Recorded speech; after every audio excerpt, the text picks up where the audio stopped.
No, you explain it. Hi. Hello. Okay. Happy Wednesday. Yeah. Okay.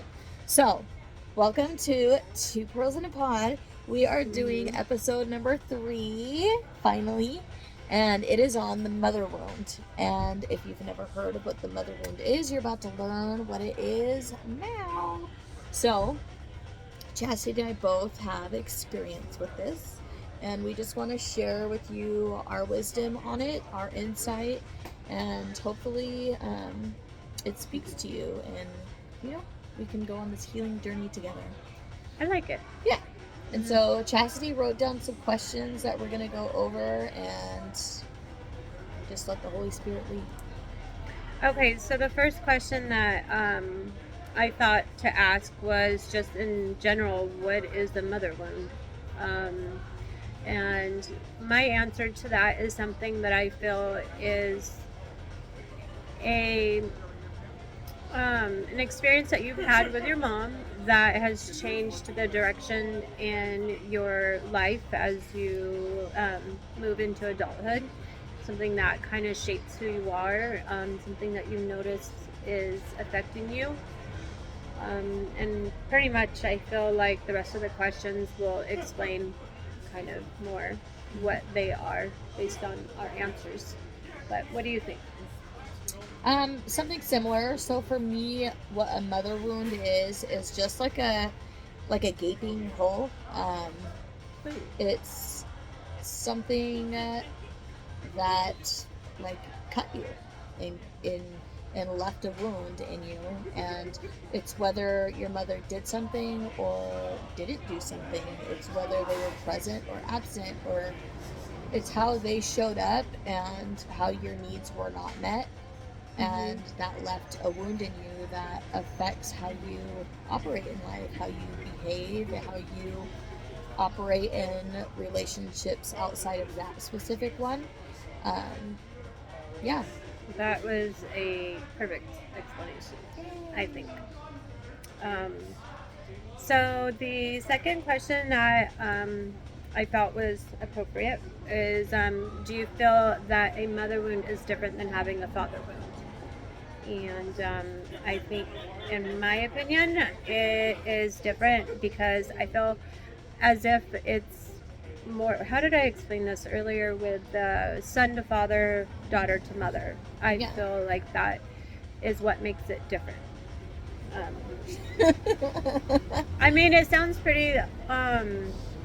You think that she thinks that boys look up to their fathers Mhm. for guidance and a role model, and girls look up to their mothers. So Exactly. a father wound wouldn't be the same for us, but it would be equivalent to a male having a father wound with a female having a mother wound, right? I feel like you explain my thoughts so much better than I do. That's Cool. exactly what I was trying to say. Okay.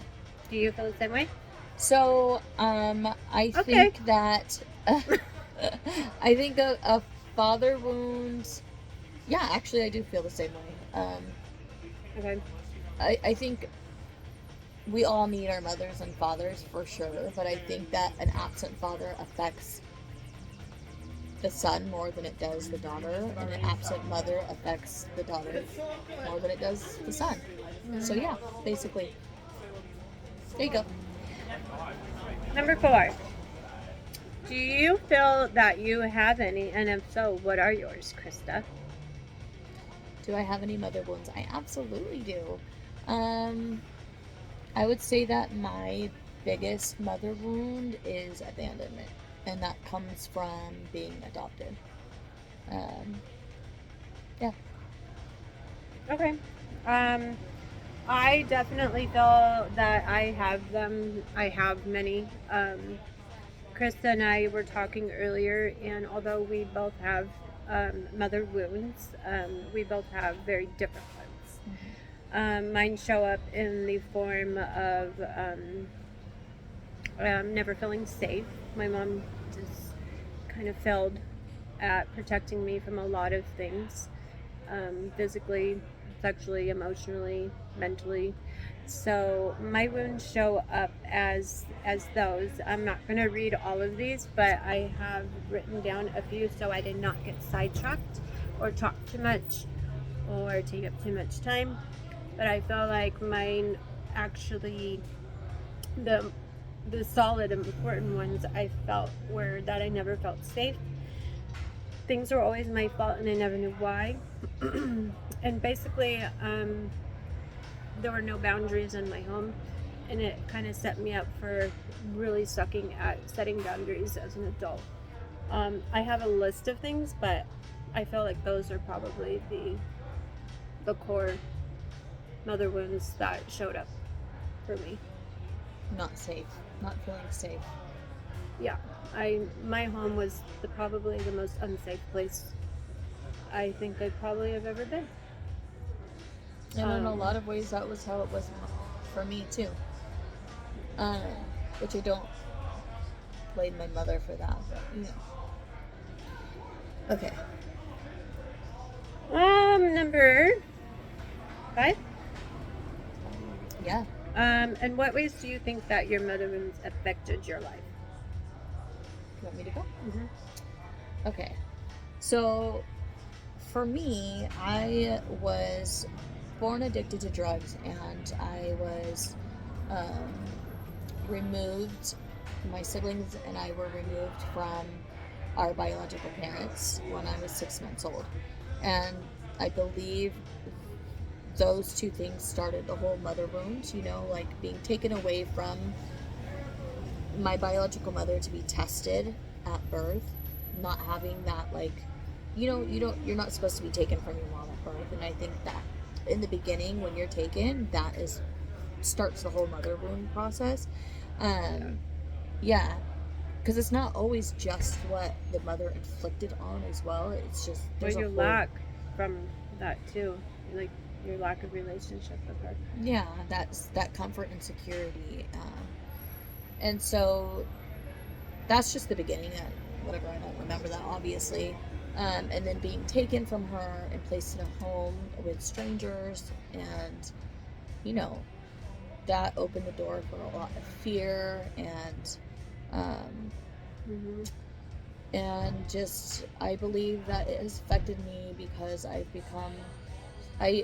was diagnosed with a self-soothing disorder as a baby, and to where that means that I was not able to soothe myself. If you set a regular baby down and they were crying and you left the room, that baby would cry until it was done, and then it would cry itself to sleep. Whereas me, I wouldn't cry myself to sleep. I would cry until somebody came and picked me up because I couldn't soothe myself. And that definitely carries into adulthood too, which leads for like codependency and insecure, unorganized, or not organized, excuse me, disorganized attachment, anxious attachment. Yeah, it's affected my life in a lot of different ways. It's just given a lot of anxiety for sure.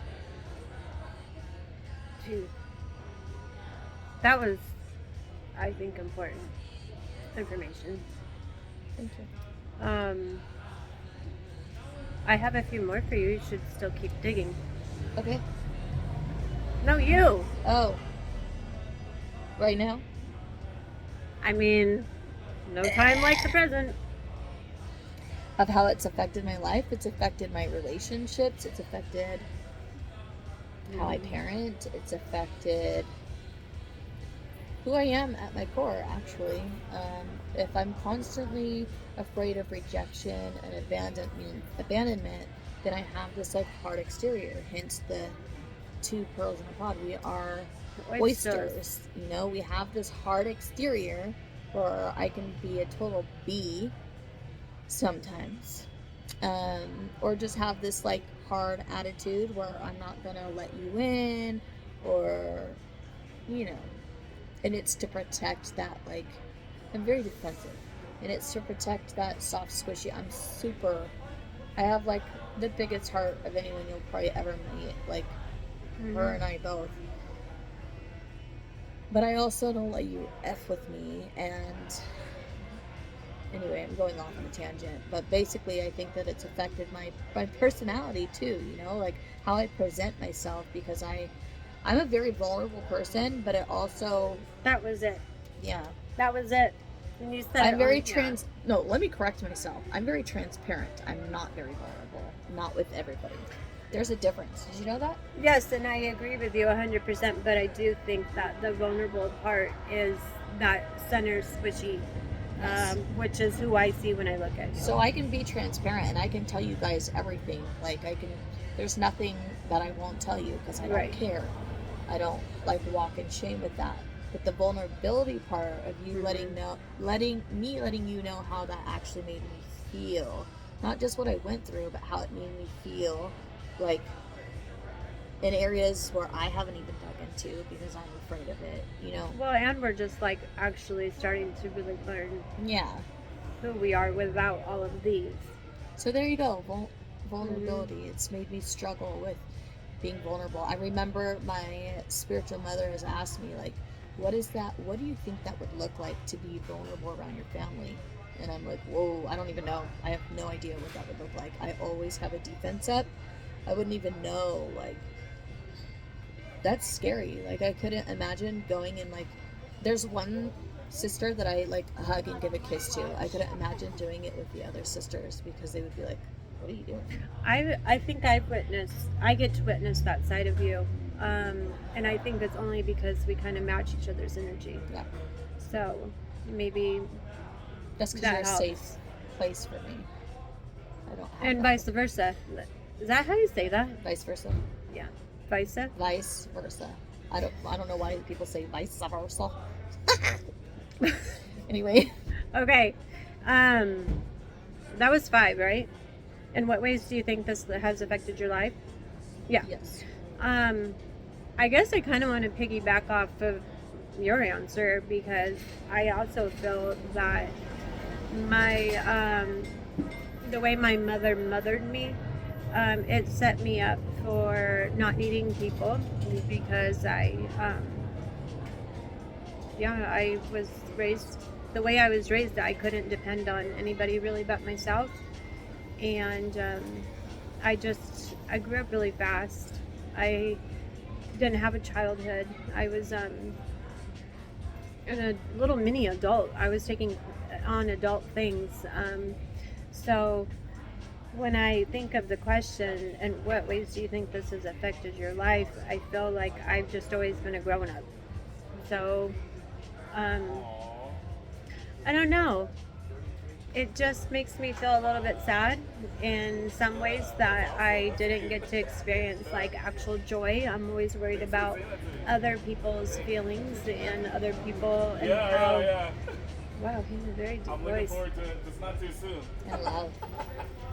I don't know. It's not my train of thought. Can we go into the next question? Yeah. What's going on in there? It's game night. Yeah. I forget. On Wednesdays they do game night. Okay. Do you think that it is a generational Is thing? those are drinks, like coffee and stuff? It's pizza and coffee right now. They make little steamers for kids and hot chocolate. I'm gonna add Public Square, shout out the Mesa. She's so cute though. Focus. Okay, I'm back. I'm back. No, I didn't go nowhere, but I'm back. Number 6. Wait, what? 7. Do you think it's a generational thing? Yes, I do. I personally feel very strongly about this. I think that I'm going to speak for myself, and I'll make this quick because this could go off on a very long topic for me because I believe in generational stuff. My whole family is just a big generational mess. But I know that my mother and how she was mothered by her mother, and then my grandma.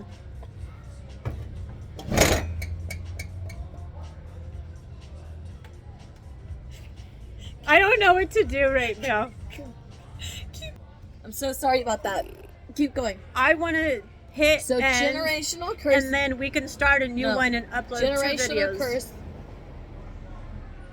So you feel strongly about it because you have a lot of generational stuff in your family. Hi. She's What purposely messing it up happened? so that way we have to start over and it's not going to happen. Go. What did you drink? Generational is all pure sugar.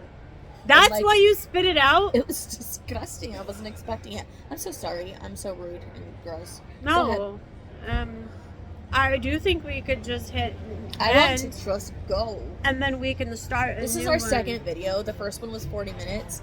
Please excuse my rude behavior. Let's continue. I feel like generational curses. I mean, If we didn't have stuff like this, it wouldn't be us. You know what I mean? You know what I'm saying? Do you want me to answer? yes. While you gather your thoughts. I think that a mother wound Not. it could be generational for sure. But I also think that we are left with a choice. Like, for example, she's going to say that she believes that it's generational, but at the same time, I don't see her treating her kids the way that she was treated, which I'll pass it on to you now, Chastity. That should open it up for you.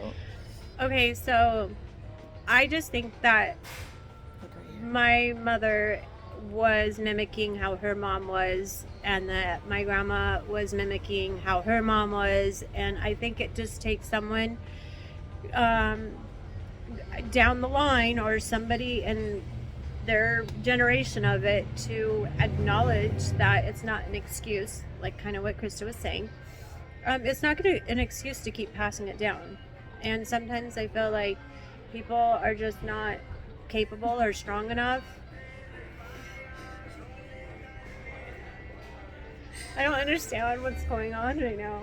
Are we in Living Grove or something? So Or East County. But no, I do think it could be generational. And in my case, I feel like I want to give my mom the tiniest bit of credit. Not a whole lot.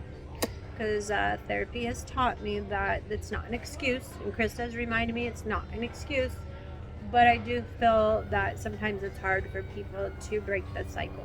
And I firmly believe that's part of generational stuff. Like abuse people, hurt people. It just takes someone to stop it. And that's what I've chose to do. I chose to stop it. And I have to say it didn't come like supernatural. It's not something that just I still have, and I'm sure Krista can attest, she's seen it in me. Like, I'm sure anybody that really deep down knows me knows that I have to fight my natural response to confrontation, so people being rude to me. yeah, but it's different with motherhood for you. I think I've never seen you have to fight anything. I've seen you be very mature and get level with your kids and have like conversations with them like humans. Like, you know, I think that you're an amazing parent. Well, Yes. okay. Say thank you. Well, when I think about it, I'm not trying to toot my own horn, but like I would do anything in the world for my kids. Like, I cannot explain to you how much. It's not their job to heal me, but they've healed me a lot. So, okay, fine. You got me. I still think it's generational though. Okay, this next one is really important. If you didn't have a mother wound, how do you think your life would have been different? Are you going or am I going? You go. I think that I would have been capable of walking in what I think is my natural gifts. And that is, I wanted to say so much goodness, but I mean, it really is. I feel like I've been put here on this earth to do really good things. And I think that my wounds that come from childhood, from both mother and father, have gotten in the way of that. Like, I get in my own way because of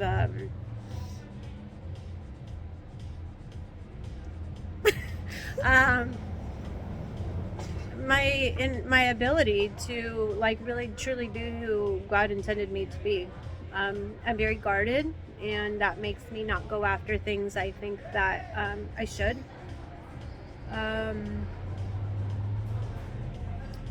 I think that I would have loved very differently. I think I would have been a softer wife. I I think I would have been a more more of a person that held on to be when I'm treated poorly and walking away from it. I think Setting that's boundaries. it. That is it. That is the big freaking one. I set boundaries and then I don't follow through when they're crossed. I can't tell you how many times my boundary for my father was to not drink around me. And that got crossed so many times, and I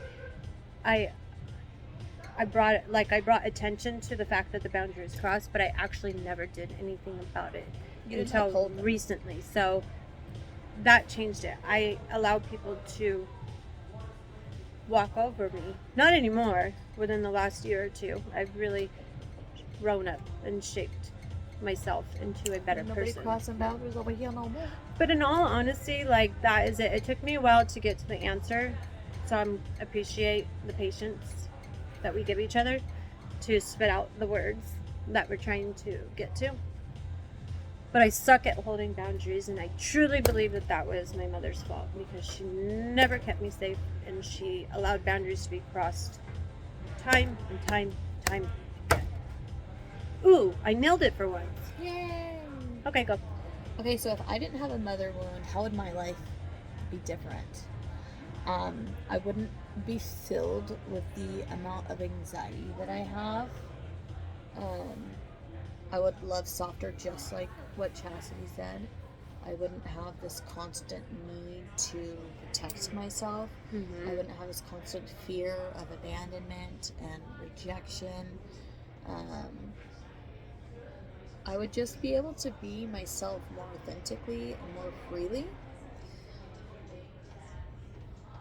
I might have, like, gone to school, traveled the world. What makes you married not a go to great school? man, make money. What makes you think? Fear. It's all fear. Okay. But I also think that if I didn't have that mother wound, like, all of these things that I deal with, the fear, the anxiety, the depression, the triggers that I have, the emotional things that I deal with, they all shape who I am also. And I actually, yes, it's like hard and it comes from a wounded place, but it's also a very beautiful thing, because all of the hardships, trials, tribulations that we've gone through are not in vain. God uses them to heal other people and to bless other people. It's a testimony. And so, like, I'll take it, And through those things that I went through is where I found Jesus, at that darkest place, on my freaking face, in utter despair. And it was like a hand touched my shoulder, and I turned around and looked up, and it was like, whoa, Right. I see light. There's hope. I'm able to breathe. I'm gonna be okay. And I think that if I hadn't gone through the things that I went through, I wouldn't feel like I needed him, I need him, and he's there for me. He loves me, and no, I'm not perfect, not even close to even being great. But God uses me. God uses me in my flawed areas. And Yeah. if we didn't have mother wounds, we wouldn't be doing this podcast, and you guys would be bored with your life. So you're welcome. Oh my gosh, I love you. You're welcome. What's that from? that you're welcome. What is it? New Girls? No. Oh my gosh, this is gonna bother me. You're welcome. It is Mean Girls. We don't have time for this. Yeah. We got like 45 40 seconds. Duh. Yeah. I mean, other than Thanks. your incident, we did pretty good. I'm so sorry, you guys. We can't edit it. Just accept We this. could for who have, we are. We can't.